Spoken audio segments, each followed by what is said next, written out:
back to the Villa Filler. I'm here with Heart of the Holte, Dan Morgan. I'm joined by my good friend Dan Wiseman. How you doing, Dan? I'm not too bad, mate. How are you? Good. I'm good, mate. I'm good. I think to start things off, we've had a relatively successful week for Aston Villa. Now a long week off after playing in the space of 3 days in Cardiff and Leeds. We took Cardiff first. Very professional performance. Got the job done. 1-0. What are your thoughts on that, mate? Well, I didn't really think either game was particularly, mind-blowing. I thought it was a relatively, standard procedure. We seemed to carry out our duties, not particularly spectacularly, but, we seemed pretty resolute to get 2 clean sheets and score 2 good goals. I mean, Grealish's volley was absolutely outstanding, and I'm thinking that most Villa fans will agree with me saying that's probably one of the best Villa goals we've seen in years. Oh, 100%. But then I think the Lewis Grabb goal is just as good. I think the cross from Grealish is magnificent. I think he works the space really well. He doesn't have a lot of it. And then Grabban's header is textbook. And I think those 2 real moments of quality were, over the 2 games, what gave us the 6 points. Definitely. I think I've criticised Bruce and the team a lot recently of us being too predictable. But I think although Albert Adom has carried us a lot through the season, he needed the break, and I think putting Lewis Grabb out on the left, I've been screaming for this for ages, was just a stroke of genius because he offers you something different. Obviously, Jack occupied the wide position to put the ball in, but he gives you that aerial threat, and he was on the back post for the whole game, sort of waiting for headers and stuff. So I think it was genius putting Grabb out on the left. Albert Adom also, although as I say, I thought needed the rest, looked as fresh as anything when he came on, didn't he, mate? Yeah. I think Albert struggled second half of the season. I think he had an absolutely magnificent first half, and kind of since January, he's kind of, maybe you're right in saying that he needed the rest, needed that time off, because he does play at 100%, and he is such a full-on energetic player, and I think you can see that in his persona as well as in his playing style.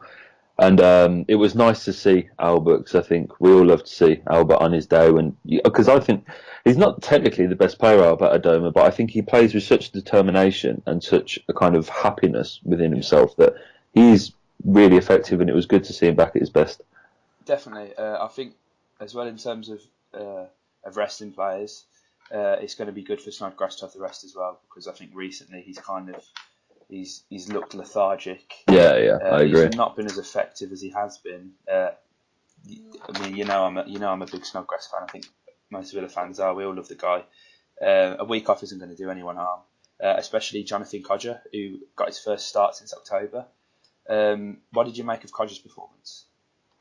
I think we all love to see Codger back in a Villa shirt, and I think the one thing that we hoped he would do, in the time that he's away, is come back with that same level of excitement, because you always felt that, especially last season when Codger got on the ball, especially in those games against the lower teams where the Villa usually struggled, Codger could produce anything, and he had so many moments over the season where it was just him on his own. He essentially carried the Villa to victories on many occasions. I'm so happy that he's back. I really hope that he can be 100% for the playoffs, because I think he can be such a weapon, but we've got to use him in the right way. We can't just, because Steve Bruce, in the games that we were losing, seemed to have this mentality of just overloading on strikers. And I think as good as Codger is, we have to make sure we use him in the right way to get the best out of him. 100%. It's still, I think, sort of when you're watching Codger, it's still evident that he's coming back from the injury, because although his touch is magnificent and probably better than a lot of the players' touches have been, he's not quite 100% Codger, is he? Just yet. But it's a marathon, not a sprint, as we all know in the Championship. Absolutely. Need to get this guy fit for the playoffs. Speaking of the playoffs, mate, we confirmed our place in the playoffs. Obviously, I don't think any of us expected to fall out of it with our win against Leeds.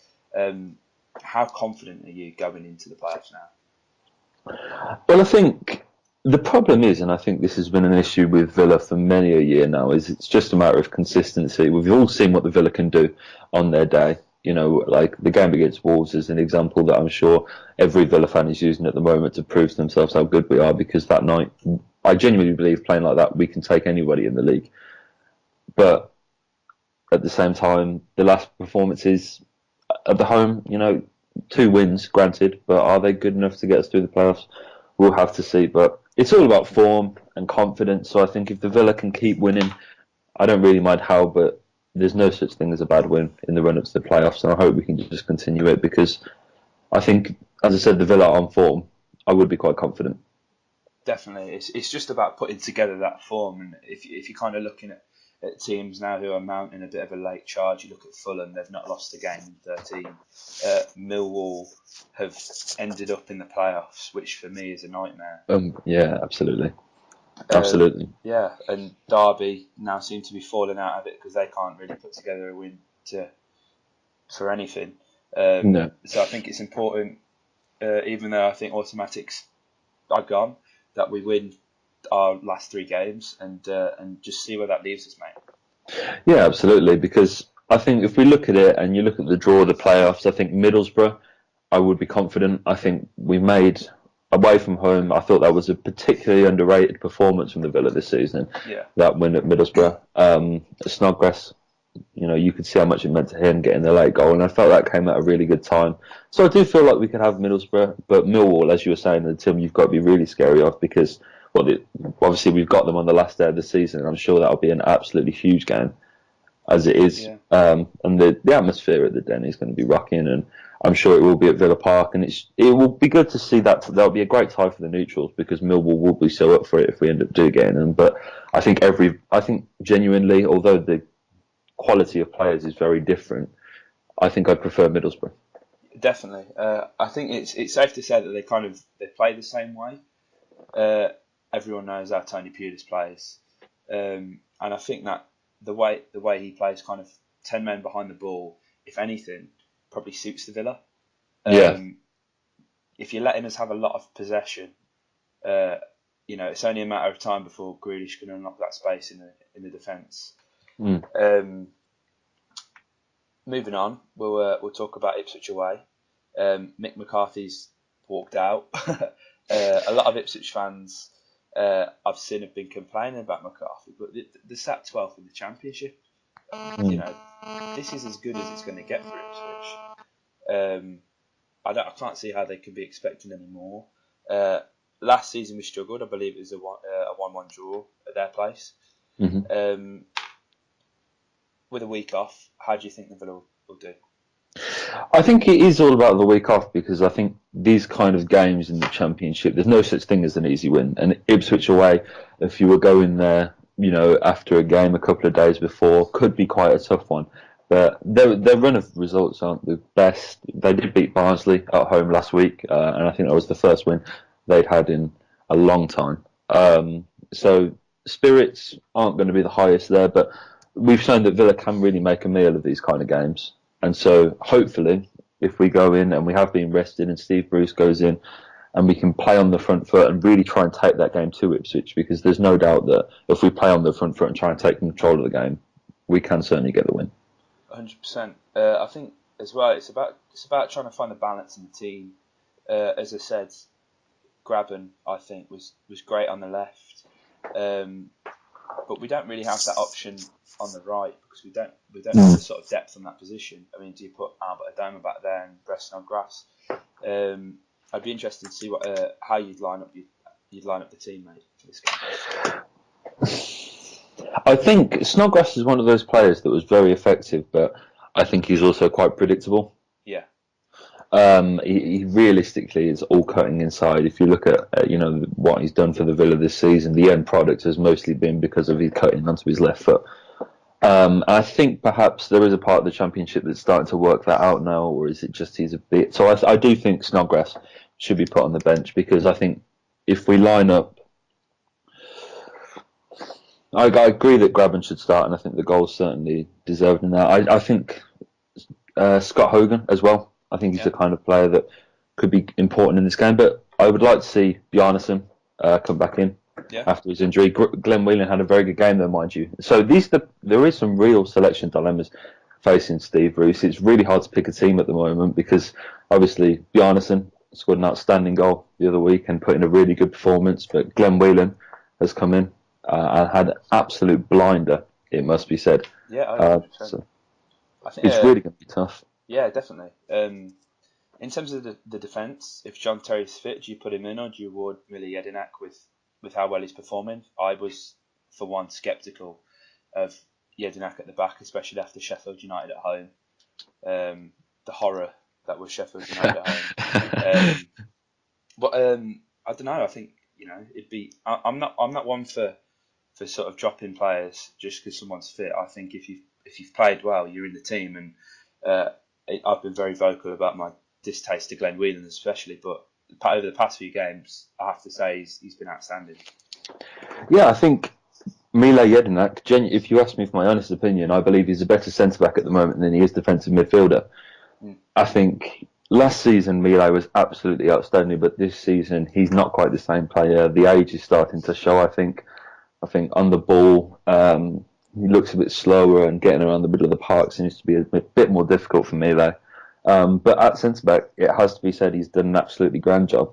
And again, this is just, as I was saying, this is just one of many, I think, dilemmas that Steve Bruce will face at the weekend, because when this Villa squad is one that, on the whole, performs quite well. There are a lot of players competing for very few positions. And that centre-back, would I start John Terry? I think probably, just to get us over the line. I think the wins are crucial. I do think someone like John Terry always helps that, but we'll have to see. Definitely. In terms of injuries, Tanzabi came off against Cardiff. It doesn't look very serious, apparently. Neil Taylor's obviously come back in. John Terry, hopefully coming back. God knows what's going on with Andre Green, but I'd like to see him back in the squad at some point. At what point, obviously, as I've said before, we've got our playoff spot guaranteed now. At what point do you sort of experiment with the team, or would you like a bit more consistency? This is a tough decision. I think this is something that's faced by managers every season. And as I was saying earlier, playoffs can a lot of the time be mostly down to the games that come before it as opposed to the games that are current. If you go in with your heads held high, believing that you can genuinely beat any team in the Championship on your day, then you'll be surprised how much of that would make a difference. But at the same time, having the players fresh, ready to go is also massive. And I think we can look at Derby at home next week and say that's a tough game, as is Millwall away. So there's every chance that Ipswich may be the best chance for Villa to rest some of the players and have them rejuvenated for this final push and what could be two important games. Yeah, definitely. Realistically, out of the 9 points available, how many points do you think we'll get? I'd like to think the win at Ipswich. Derby at home, they've got everything to play for at the moment. It seems they're starting to slip up and they're really going to want to pick up some form. So I'd take a point from that game, realistically. If we came up with it, I don't think it'd be the worst result. And Millwall, again, say what we want about Millwall, but they're doing well. They've proved that they're a good team, and you can't, just expect to go to somewhere like that and win anymore. So again, I think if we went there and with them having to fight for third spot, maybe fourth or fifth even, could be a tough game as well. So I'd be happy with 5 points. 5 points. Yeah. I think as long as we go unbeaten. Yeah, definitely. I think that's what's important, especially if we sort of trail in the game. Getting back into it, especially now, is what's going to be the difference. Because whenever the Villa go 1-0 down, how often is it? Well, realistically, we think. Yeah. Do you know what? We're gonna come back from this. Like it just doesn't happen, unfortunately. I mean, Norwich was the perfect tale, wasn't it? Exactly, we were never going to get back into that game. And even with Jack Grealish's goal, you just thought this really isn't going to go our way. From the start of the season, mate,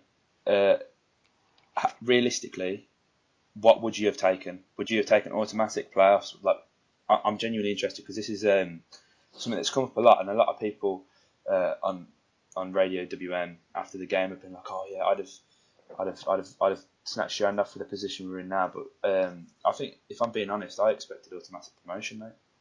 Well, it was highlighted, and at the start of the season as our obvious target. It was all Steve Bruce was talking about was the automatics, and the Championship's a long old season, and it is hard. And the start of the season feels absolutely ages ago now. I think at the start of the season, it was the debate over who had the better squad between the Villa and Wolves. Yeah. And as the season progressed, it's been clear that Wolves have been fully deserved at the top spot, and well done to them for confirming that the other day. But I still would have liked to think Villa would have put together enough for an automatic promotion push. Fulham, now looking at it, probably do deserve it. I think they're absolutely. I think they deserve it, but Cardiff are going to take it by the looks of things. Do you think? Well, that's a good question, isn't it? I would like to think that Fulham would get it because I prefer to have Cardiff in the playoffs. 100%. Over 2 legs, 100%. But yeah, I do think Cardiff will do it. Yeah, I think they've just got enough about them, and there was a bit of a fairy tale to them with Neil Warnock and everything that's going on. So I do think, but it's a lottery. It really is, and I think that's going to be such an interesting battle between Fulham and Cardiff. And I think all Villa fans will be rooting for Fulham over the next few weeks because we've seen that we can beat Cardiff away at the start of the season. That was a long time ago, and I think we put in a better performance than we did that day because defensively we were all over the place. Yeah. But I feel like we'd have enough to beat Cardiff over 2 legs. I think so. It's interesting. I think, in terms of saying the playoffs are a lottery, I agree. But the whole thing about the Championship, anyone can beat anyone. Mm-hmm. And as long as we go in with good form, I genuinely, after every game now, I'm feeling more confident that, you know what, we're going to go and we're going to, if the first leg's away, we're going to go and we'll be very compact defensively. I think this is where your value for money in John Terry comes in, because I know it is obviously a big coup, but right from the start, it's clear now that John Terry was there for the dressing room, and the performances that have come with it have just been a bonus.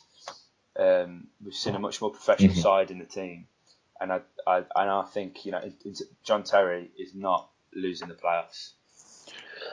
The problem is, and this was going to be my next point, is that every team goes to Wembley and thinks, you know what, it's just destiny, it's our fate that we're going to go up. And I think every team has their individual stories and little things going on within the squad that makes them think that, hey, I believed it to be written in the stars that Jimmy Danger would come back, and I think he's come back just in time for the playoffs, and I feel like he's due a big moment.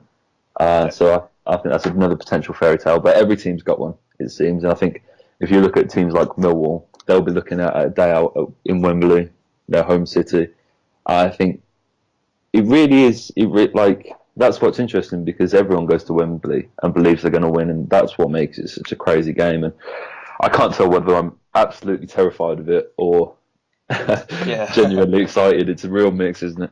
Yeah, the last time I went to Wembley, unfortunately I couldn't make it for the Liverpool or Arsenal semi-final and finals. I went 2010 Carling Cup, and mate, do you know we got the tickets because we were on holiday in Spain, and we met Martin O'Neill's niece and her boyfriend. No way. Yeah, and God, I think I must. If it was 2010, I would have been around 10 or 11 at the time. And we met them on holiday in Spain, and it happened a few times, and obviously we made it to the final, and they were like, we know you guys are big Villa fans, so we got tickets, went to Wembley. I'll never forgive Nemanja Vidic for what Oh mate, that's the decision that changes everything for me. It really is. But in terms of finals at Wembley recently, we haven't had that much luck, but I'm feeling a lot more confident now if we can make it through the semis. But as you say, I don't know whether that's just the kind of feeling everyone has. Well, I think we've got the right manager. Yeah. Potentially. Everyone knows that he can do it through the playoffs. He's shown it many, many a time. So that plays into our hands. But hey, the semi-finals are going to be, the ultimate test for me, because I think it's just a matter of whether Villa can do it away from home on the big stage. Because Villa have had an all right record against the big teams in the Championship away from home. It's not the best, And for me, that will be the real. If Villa can go away from home, and if we've been drawn at Villa Park for the first leg, and defend a lead and make it to Wembley, I'll go in with a lot more confidence, because for me, this Villa team away from home has shown glimpses of it really starting to progress, and we are now a lot harder to beat. And when the pressure's on, I think that we'll really see the true colours of the Villa side, hopefully. So, would you like the home leg be the first leg? Because I think this is again something it boils down to, doesn't it? I think if we can, personally, the way I'd like it is it's the away leg first. We stay tight and compact. We come to Villa Park and then we just blow them away, because I think that would be just genuinely amazing, and I think it'd be great for everyone to be able to experience. Just for all the fans, especially. I think with that, do you reckon we can cope with that kind of pressure?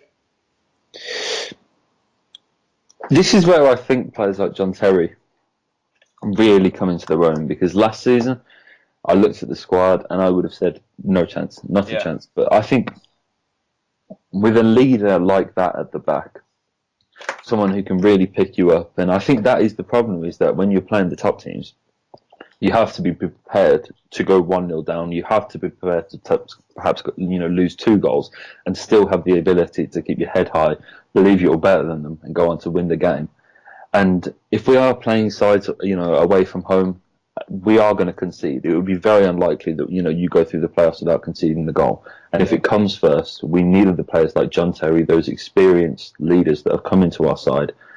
Glenn Whelan, as much as he isn't necessarily the best on the pitch, I imagine he's another one of those players that is a big presence. He's experienced. Everyone looks at him, knows what he's about. I think it's really up to those players to pick the Villa up and drag us through the playoffs, even if that means, coming from behind, which is something that a reality we've got to be prepared to face, because although we've got a fantastic defence, and I think Sam Johnston is just another player who fully deserves the Player of the Year award.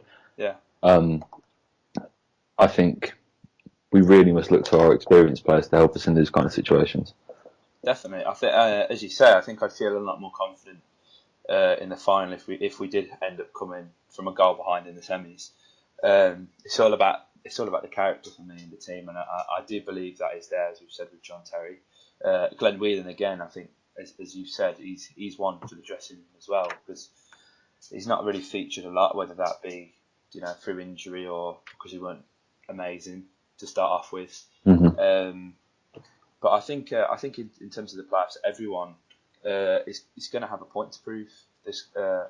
I don't think we could sit here and say probably who's going to start, because there's a lot of players competing for that kind of thing. Well, I think we'd all like to see another Jack Grealish wonder volley at Wembley, wouldn't we? Could you imagine something like that? Oh, mate, it's written in the stars, isn't it? I'd be interested if you could see one Villa player score the goal that takes us to the Premier League. Who would that be? 90th minute. It's set up from the corner. Who's coming in for that header? Mate, I've imagined this scenario a few times, and a few different outcomes. Realistically, John Terry. Mm-hmm. But in my mind, if Gabriel Bonahor comes on and scores the winner, I would just fucking lose my mind. That's all I'm saying. That is what I'm saying. There are so many players that I would love to see, because I think Alan Hutton is definitely over the goal. I think that for me, that's got to be my answer, because I cannot. I was there when he scored his only Villa goal against Leicester, and that man went bananas. And that was a run-of-the-mill Premier League game against Leicester when we weren't very good. So what that man would celebrate, how that would, I can't even put it into what that man would celebrate it like we would. And I love to see that. I think a lot of the squad would. I think obviously we all have our ideal scenarios, who scores the winner. But genuinely, like, even if it's like fucking Glenn Whelan, like, he goes down genuinely, it's a chance to write yourself in folklore, isn't it? Yeah, 100%. And I think they're starting to realise that now. One thing I love about Snodgrass, you can tell he just loves being with us. Every corner he's clapping and I know I said this to you. I think I said this to you in the last podcast. I genuinely feel like we've got our club back, mate. Genuinely, I think the players know what it means to play for Aston Villa Football Club, and if they get promoted, as you say, it goes down in folklore because this is, the one thing in terms of the playoffs that always comes to mind whenever anyone talks about a championship is that Troy Deeney goal. And as much as I hate that man and everything he stands for, that's just brilliant. And Troy Deeney is a very good player in his own right. And I think it's time that we create a new championship legacy, whether that be a John Terry bullet header in the 90th minute or a Jack Grealish setting up Gabby Agbonlahor, which won't happen. We can dream. We can dream, mate. We can dream. I'm feeling so confident, and I've not felt. I love it, mate. It's great. I've not felt this. I mean, I'm always an optimistic person. You know me. But I genuinely do think in the playoffs we will just, we will see the real Aston Villa will stand up. Certainly will. It certainly will. God knows what that will look like, though. Speaking about the future of the club, I think it'd be good to touch on the under-23s. Got the job done at Blackburn at Ewood last night. Jordan Lydon scored the only goal. They're now unbeaten in 8 games, or 8 wins. Sorry, I mean, unbeaten was kind of you'd assume that they got a draw, but they didn't. No, you give them full credit. They've been absolutely outstanding. I think I was looking back, and I think it was February. I think it might have been the 5th of February, the last time those guys lost. Mate, and they beat Wolves 6-1 as well in that period. I don't know if you remember that. That was back towards the back end of February, and they've been absolutely outstanding. It really is a shame that these lads are unlikely to get their chance in the first team anytime soon, because I don't think, unfortunately, the Villa are in any position to be experimenting. But genuinely, if we were in any other position in the league, I would love to be starting these lads, because I think they're putting together a fantastic run of form, and we have got some really good players in there. Definitely, I think if we if promotion doesn't happen, and we do have to sell, I don't think we'd have to sell a lot, but we've got a really good. Looking at that squad, I'm looking at Andre Green, who's obviously been involved in the first team, Hepburn Murphy, Doyle Hayes, Mitch Clark, Scarridge. We've got a really good spine there, and I would love to see these guys get given the opportunity to play for Aston Villa. Yeah, I think it is for them fantastic that I go to watch the under-23s, not as much as I should do actually. It's not, but whenever I go, I love going because I think it's fantastic to them to play at Villa Park on a regular basis. I think it gets them used to, because that can be the making of a player. You can do anything on a training ground, but as soon as he's out there in front of the 45,000 seats, it's a completely different thing. And they're producing again. Ewood, another big. They're going to these big arenas, these big clubs, and they seem to be really proving themselves. And I think everything that Aston Villa stands for, we've always had a good youth academy. We've brought through some fantastic players in the past, and hopefully these could be a next crop, because if we don't go up, which unfortunately is a genuine possibility, then these are the players that we are going to have to look to be the future of the Villa. And at the moment, I don't think that's necessarily a bad thing either. It's not, mate.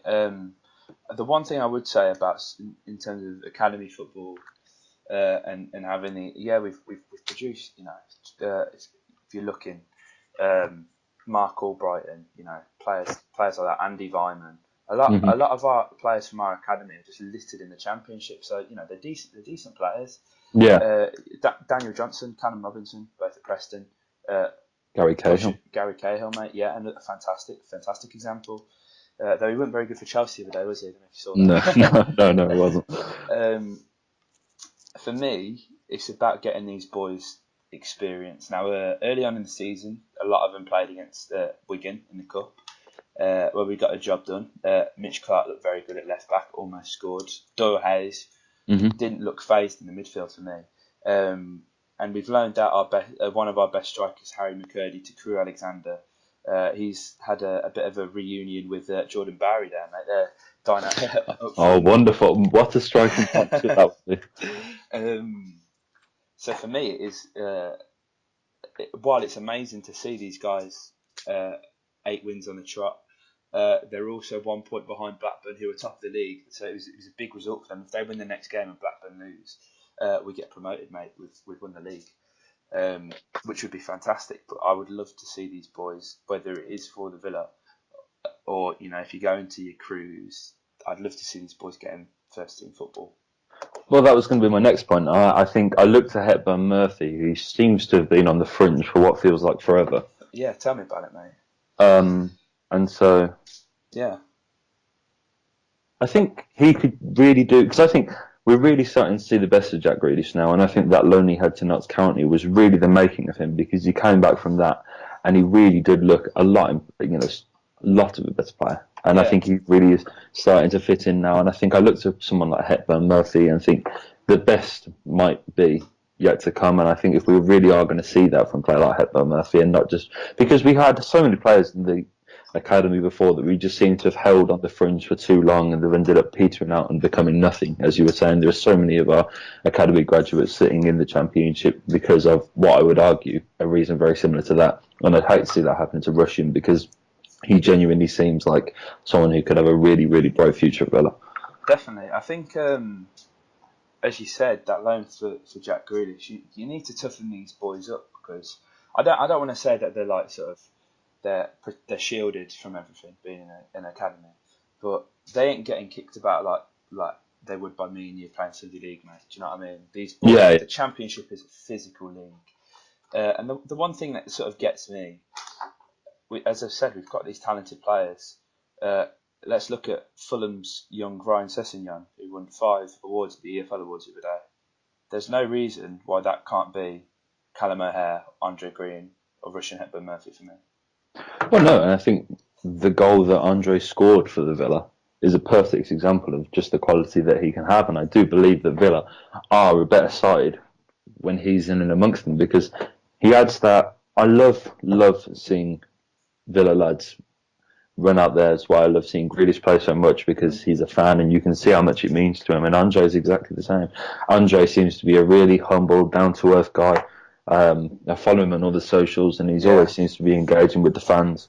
And I love that, because I think it is genuinely, an insight as to what it would be if, anything like that ever happened to us. Because to see a Villa player play for the Villa, as it is for any club, to see a hometown boy play is something that is really enjoyed. And I think players like Andre, players like Cal O'Hare have come on in parts this season. Rushin, I remember he came on against Bolton a few games ago, and they look lively. They look like they want to be there. They really look like they want to play for the Villa. But these 20 minutes here and there, the occasional cup game isn't going to make them into the players that they need to be. They need the belief, they need the confidence from the manager that they can play week in, week out. And at the moment, I'm sure they would appreciate that can't happen at the moment at Villa as much as the fans would love it to. It realistically can't. And so I think, depending on what our situation is next season, if we do go up to the Premier League, I think I'd like to see some of these boys leave on loan, because I can't see them getting the chance. But if we stay, they could really be the future. And that's something that, if it were to happen, I'd be quite excited about, because at least we've got some players that we know we can trust. Yeah, well, in terms of Hepburn Murphy, mate, he got the assist against Barnsley for Hurahan, didn't he?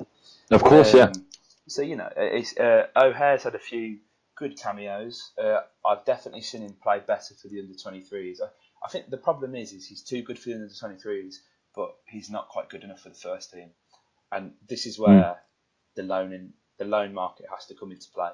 I don't know whether this is just, would you really say that Callum O'Hare is a Steve Bruce player? Do you know what I mean? I think in terms of football clubs have the responsibility to be promoting the youth and to integrate them and getting them first team football. And if for whatever reason Steve Bruce doesn't fancy these lads, which I'm not saying he doesn't, because he's clearly given them the chance, then it's his responsibility to kind of get them first team football elsewhere, I think.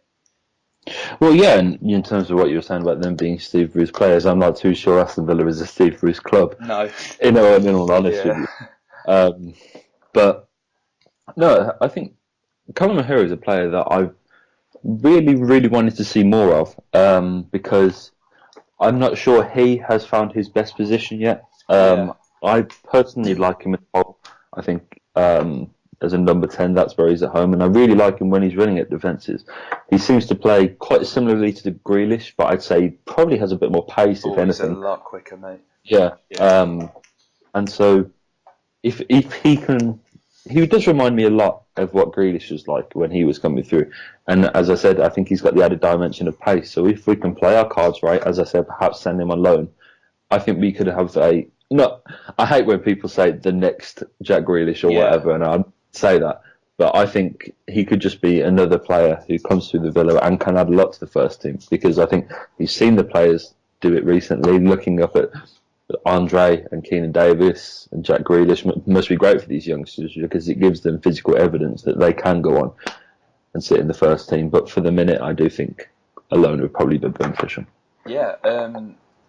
Also, one thing I've just thought about actually, James Bree against Cardiff. I think it was clear when we bought him that he was one for the future. We allegedly fought off competition with Arsenal, Liverpool, Man City. Yeah, I remember that. It's all paper talk, innit? I thought coming in, he weren't involved in the team at all 5 minutes before kick-off. Then he's on the bench, and then 15 minutes in, he's playing. Played fantastic as well. I think it's fair to say against Cardiff, he really did hold his own. I think I'm in a minority here because when I went with my mates to Cardiff and Leeds, and I thought Bree had a fantastic game against Bolton. We've got to remember, he's a young kid playing on a weaker side, and I thought he held his own. I thought he was great against Cardiff. I was very surprised to see him dropped for the Leeds game. Yeah. Everyone knows I'm not a Neil Taylor fan, and I've come for a lot of stick from that recently. I will admit Neil Taylor had a very good second half, especially against Leeds. But so where do you sit on James Bree? I'd like to know that. Well, he's a player that, if I'm honest, was one of those ones where I was kind of a bit hesitant to say that I didn't really rate. All the Villa fans seemed to get very excited about him. As you said, there was seemingly a lot of competition when we did sign him. But he was always a player that I always thought looked too scared to come out of his shell. I think he used to, when I watched him, I didn't think he expressed himself enough on the pitch. Yeah. And but having said that, you always want a Villa player to succeed, and I always believed he had it in him, and I love that he showed it the other night because that was a really, really good display. And I think he proved to himself, actually. I think as the game went on, you saw him grow in confidence. And I think the part of that was, I think he was finally really starting to prove to himself that he can do it at a club like Villa because so many players, I mean, Conor Hourihane is a perfect example of a player who came to Villa, struggled. They come from the exact same club. Conor Hourihane really struggled to settle into a club like Villa because, it's a different atmosphere, different expectations, and I think we saw exactly the same with Bree. And Conor Hourihane is an older player, so I expected him to adapt quicker. But it's good to see that Bree is starting to prove that he's capable of putting in some performances because, rotation is going to be key. We are going to need players fit. Yeah. I think if we can have a lot of faith to James Bree that we can rest a player, put Bree in and expect a good, competent performance out of him, then I think that makes Villa even better going into the run of the season. I think one thing that is fair to say about the Villa is our defence throughout the season. I mean, we've had our blips, but our defence has been relatively solid and almost unchanged until recently. Who would your back four be going into the playoffs?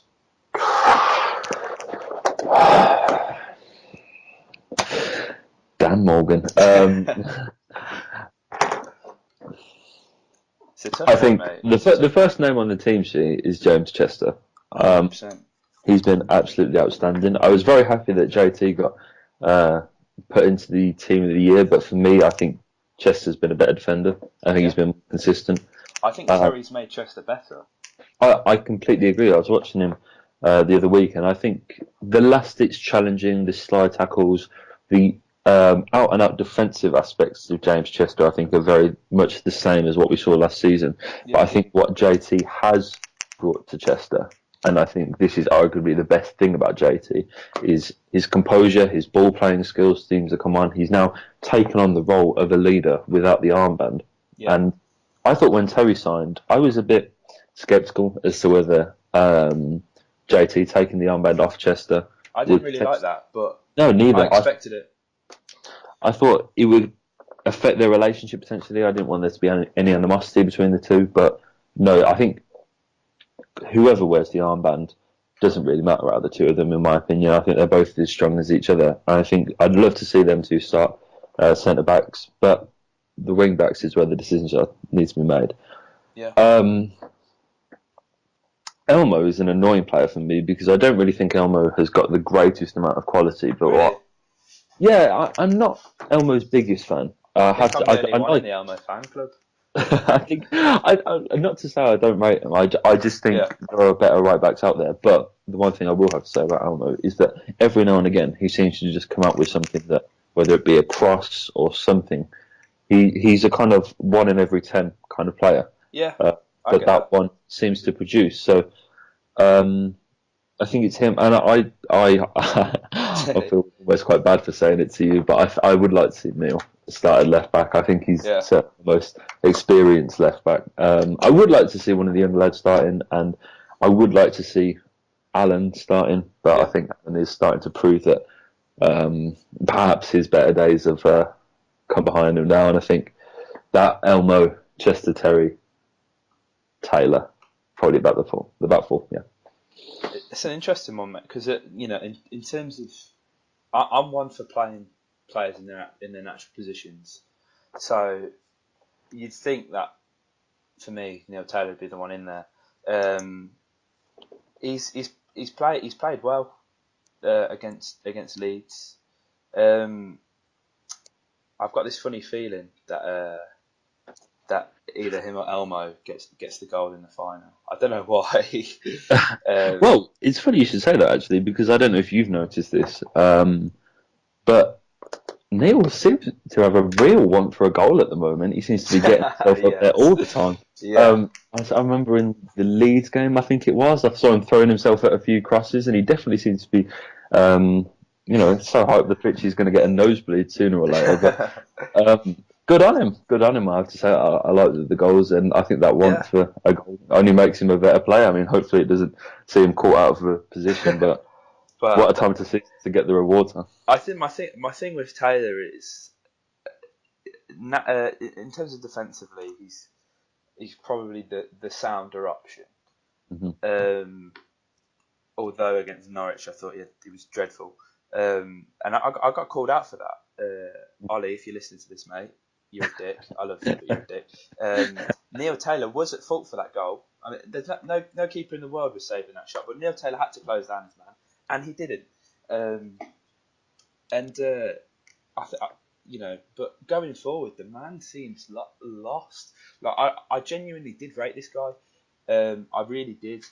But after the Seamus Coleman leg break, we've got a completely different player, mate, who's hesitant to go into challenges.